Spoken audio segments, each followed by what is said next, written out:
श्री शिवाय नमस्तुभ्यं दोस्तों। जैसा कि आप सब जानते हो, कल है रविवार का दिन और रविवार के दिन पड़ रही है सप्तमी तिथि, जो कि बहुत ही खास विशेष होती है।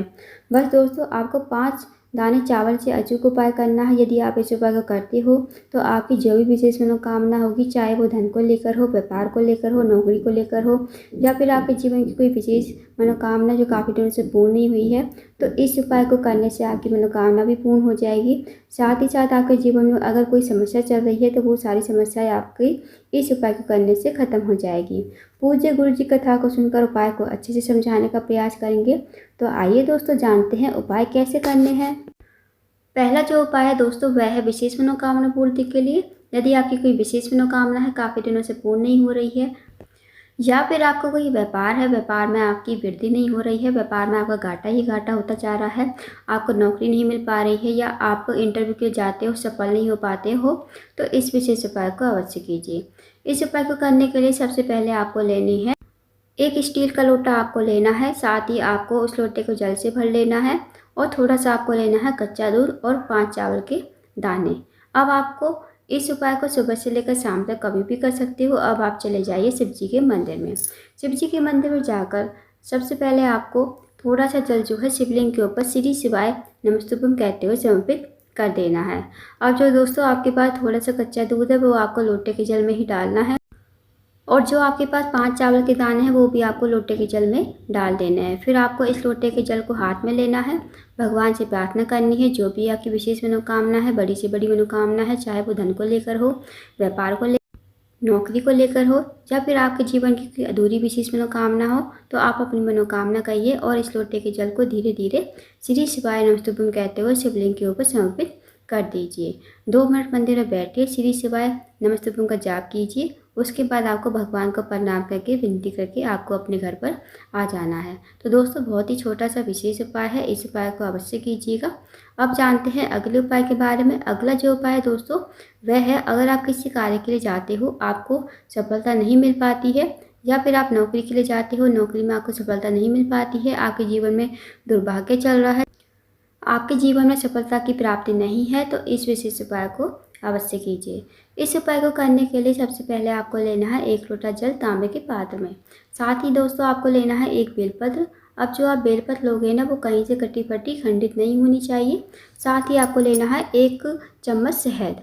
अब इस उपाय को भी आप सुबह से लेकर शाम तक कभी भी कर सकते हो। अब आप चले जाइए शिव जी के मंदिर में। शिव जी के मंदिर में जाकर जो आपके पास 1 लोटा जल है, वो आपको शिवलिंग के ऊपर श्री शिवाय नमस्तुभ्यं कहते हुए धीरे धीरे समर्पित कर देना है।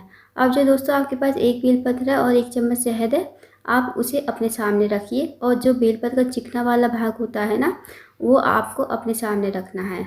अब आपको बेलपत्र की बड़ी वाली पत्ती पर शहद से ओम बनाना है। जो आपकी सबसे छोटी वाली उंगली के पास वाली उंगली होगी, उस उंगली से आपको ओम बनाना है बड़ी वाली पत्ती पर, और जो बाकी की 2 पत्ती होंगी उन पर आपको मात्र 1-1 बिंदी लगा देनी है। फिर आपको इस बेलपत्र को अपने हाथ में लेना है।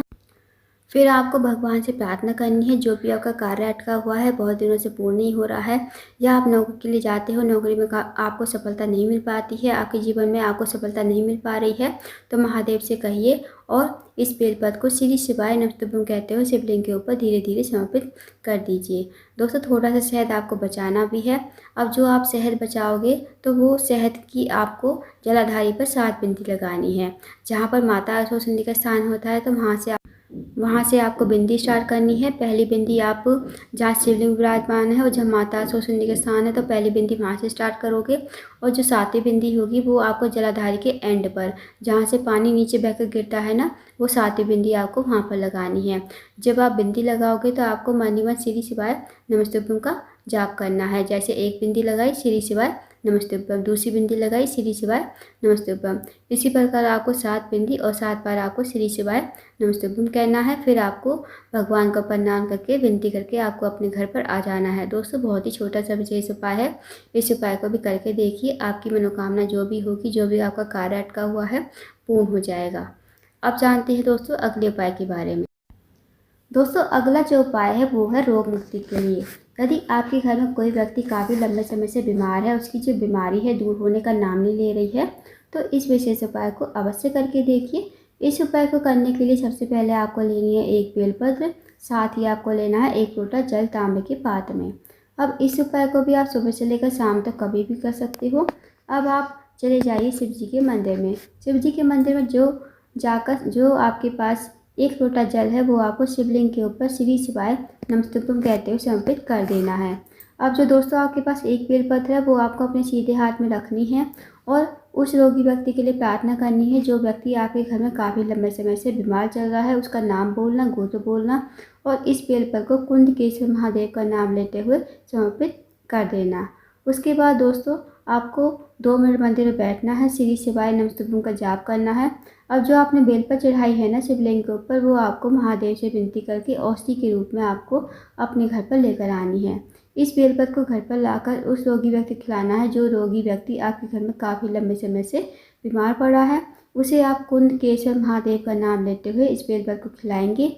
यकीन मानिए दोस्तों, यदि आप इस उपाय को कर लेते हो तो जो भी व्यक्ति आपके घर में काफ़ी लंबे समय से बीमार है उसकी बीमारी धीरे धीरे ठीक होने लगेगी। तो दोस्तों बहुत ही अचूक एवं विशेष उपाय है, इस उपाय को अवश्य कीजिएगा। अब जानते हैं दोस्तों अगले उपाय के बारे में। अगला जो उपाय है, अगर आपके जीवन में धन की कमी है या फिर पैसों की बहुत ज़्यादा तंगी है, माता लक्ष्मी का आपके घर में वास नहीं है, माता लक्ष्मी आपसे रूठी हुई है, आप 1 पैसा कमाते हो, सवा पैसा आपका बीमारी में खर्च हो जाता है, साथ ही साथ आपके घर में पैसा तो आता है पर पता नहीं चलता है कहाँ चला जाता है, तो इस विशेष उपाय को भी करके देखिए। इस उपाय को करने के लिए सबसे पहले आपको लेने हैं 5 हरे मूंग के दाने, साथ ही आपको लेना है 1 बेलपत्र और 1 लोटा जल तांबे के पात्र में। अब इस उपाय को भी आप सुबह से लेकर शाम तक कभी भी कर सकते हो।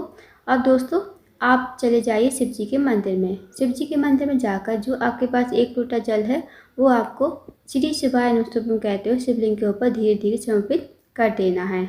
अब जो दोस्तों आपके पास 5 हरे मूंग के दाने हैं वो आपको माता असोसुंदी के स्थान पर समर्पित करने हैं। माता असोसुंदी जो है शिव जी की सबसे छोटी और प्रिय पुत्री है। माता असोसुंदी का स्थान जलाधारी के बीचों बीच में होता है, तो वहाँ पर आपको श्री शिवाय नमस्तुभ्यं कहते हुए समर्पित कर देने हैं 5 हरे मूंग के दाने। अब जो आपके पास बेलपत्र है वो भी आपको माता असोसुंदी के स्थान पर ही समर्पित कर देना है श्री शिवाय नमस्तुभ्यं कहते हुए। माता असोसुंदी के स्थान पर जब आप बेलपत्र समर्पित करोगे दोस्तों, तो बेलपत्र की डंडी का जो मुख होगा ना वो आपको जलाधारी की तरफ रखना है जहाँ से जल नीचे बहकर गिरता है। इस तरह आप बेलपत्र चढ़ाओगे। उसके बाद आपको महादेव से प्रार्थना करनी है कि हमारे जीवन में धन की वृद्धि नहीं है, धन प्राप्ति नहीं है, माता लक्ष्मी का हमारे घर में वास नहीं है, माता लक्ष्मी हमसे रूठी हुई है। आप कुछ ऐसी कृपा करें कि माता लक्ष्मी का हमारे घर में वास हो, माता लक्ष्मी हमारे घर में हमेशा वास करे, हमारे जीवन में कभी पैसों की तंगी ना हो, ना ही हमारे जीवन में कभी पैसों की किल्लत हो। तो आपको ऐसी मनोकामना करके, विनती करके, आपको भगवान को प्रणाम करके अपने घर पर आ जाना है। तो दोस्तों इस विशेष उपाय को भी करके देखिएगा, बहुत ही अचूक विशेष उपाय है। तो दोस्तों ये थे कुछ विशेष उपाय जो आपको रविवार के दिन करने हैं। इन उपायों को अवश्य कीजिएगा। अगर आपको जानकारी पसंद आई हो, वीडियो को लाइक करना, शेयर करना, चैनल को जरूर सब्सक्राइब करना और कमेंट बॉक्स में श्री शिवाय नमस्तुभ्यं हर हर महादेव जरूर लिखना।